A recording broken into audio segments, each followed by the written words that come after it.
محترم ناظرین، آج کا ہمارا موضوع مسلمانوں میں پائے جانے والے وہ مخبرین ہیں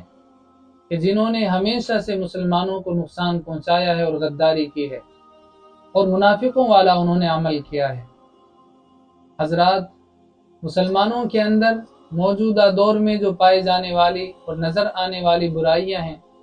انہی میں سے ایک مہلک بیماری اور مہلک مرض کہ جس نے امت مسلمہ کو تباہی کے دہانے پر لا کر کے کھڑا کر دیا، وہ مرض یہی ہے کہ جسے مخبری کہتے ہیں۔ مسلم نوجوان اور بالخصوص بے روزگاری کی شکار یہ نسل نو، جو کہ اس مخبری کو اپنے لیے عظیم نعمت سمجھ رہے ہیں، اور وہ سمجھتے ہیں کہ ہم مخبری کے ذریعے سے اپنی قوم کی خدمت کر رہے ہیں، جبکہ ان کو پتہ نہیں ہے کہ وہ اپنے ہی پیروں کے اوپر کلہاڑی مار رہے ہیں اور اپنی قوم کو بھی ہلاکت کے گڑھے کے اندر دھکا دے رہے ہیں۔ ایک اعلیٰ افسر کا کہنا تھا کہ حکومت اور پولیس کے 90% جو مخبرین ہوتے ہیں وہ مسلمان نوجوان ہوتے ہیں۔ یہ کیا کرتے ہیں؟ مخبری کے ذریعے سے چند پیسے لیتے ہیں، پھر ان پیسوں کے بدلے یہ مدارس کی بھی مخبری کرتے ہیں، یہ مساجد کی بھی مخبری کرتے ہیں، اور اس کے ذریعے سے نہ جانے مسلمانوں کے لیے کام کرنے والے اور فکر رکھنے والے کتنے نوجوانوں کو انہوں نے فنا کے گھاٹ اتار دیا، اور اسی مخبری کے ذریعے سے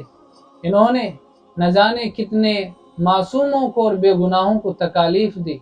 اسی کے ذریعے سے انہوں نے نہ جانے کتنی مساجدوں کو سیل کرایا، کتنے مدارسوں کو زمین دوز کرایا، اور کتنے نوجوانوں کو سلاخوں کے پیچھے کرایا۔ اور انہی مخبرین میں سے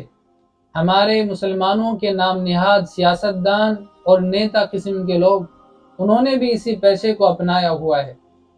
صرف حکومت اور پولیس سے تعلقات بحال کرنے کے لیے، تعلقات بنانے کے لیے وہ اپنی قوم کا سودا کرتے ہیں، پھر اس کے بعد قوم کے ساتھ کچھ بھی حال ہوتا رہے، قوم کا کچھ بھی ہوتا رہے، اس کی ان کو کوئی پرواہ نہیں ہوتی ہے۔ حالانکہ ان کو معلوم نہیں ہے کہ پیارے نبی صلی اللہ علیہ وسلم نے ارشاد فرمایا کہ پوری امت مسلمہ، پوری مسلم قوم وہ ایک جسم کی طرح ہوتی ہے۔ جسم کے کسی بھی حصے کو تکلیف ہو جائے تو پورا جسم جو ہے تکلیف کے اندر آ جاتا ہے، آنکھوں سے آنسو نکلتے ہیں۔ اگر ہاتھ کو زخم لگ جائے تو آنکھوں سے آنسو نکلتے ہیں۔ اللہ کے نبی صلی اللہ علیہ وسلم نے پورے مسلمانوں کو ایک جسم سے تعبیر فرمایا، اور مسلمانوں کے بارے میں فرمایا کہ مسلمان تو وہ ہوتے ہیں کہ اگر پڑوس کے اندر کوئی مسلمان بھائی پریشان ہوتا ہے تو رات کو اس کو نیند نہیں آتی، وہ کروٹیں بدلتا ہے کہ میرا مسلمان بھائی کسی پریشانی کے اندر مبتلا ہے۔ اور منافق کے بارے میں اللہ کے نبی نے فرمایا کہ منافق وہ لوگ ہوتے ہیں جو مسلمانوں کے سامنے بظاہر تو مسلمانوں کے خیر خواہ ہوتے ہیں، اور پیٹھ پیچھے مسلمانوں کے وہ سودے کرتے ہوئے نظر آتے ہیں، مسلمانوں کے ساتھ غداریاں کرتے ہیں۔ اب آپ دیکھیں کہ یہ لوگ جو مخبری کی شکل میں مسلمانوں کے ساتھ غداری کر رہے ہیں، مسلم نوجوانوں کو جیلوں کے اندر پہنچا رہے ہیں، ان کا شمار کن لوگوں کے اندر ہوگا؟ کیا یہ لوگ مومن ہوں گے یا ان کا شمار منافقوں کے اندر ہوگا؟ دعا کریں اللہ تعالیٰ پوری امت مسلمہ کی حفاظت فرمائے، اور اس طرح کے فتنوں سے اللہ تعالیٰ پوری امت مسلمہ کو محفوظ فرمائے۔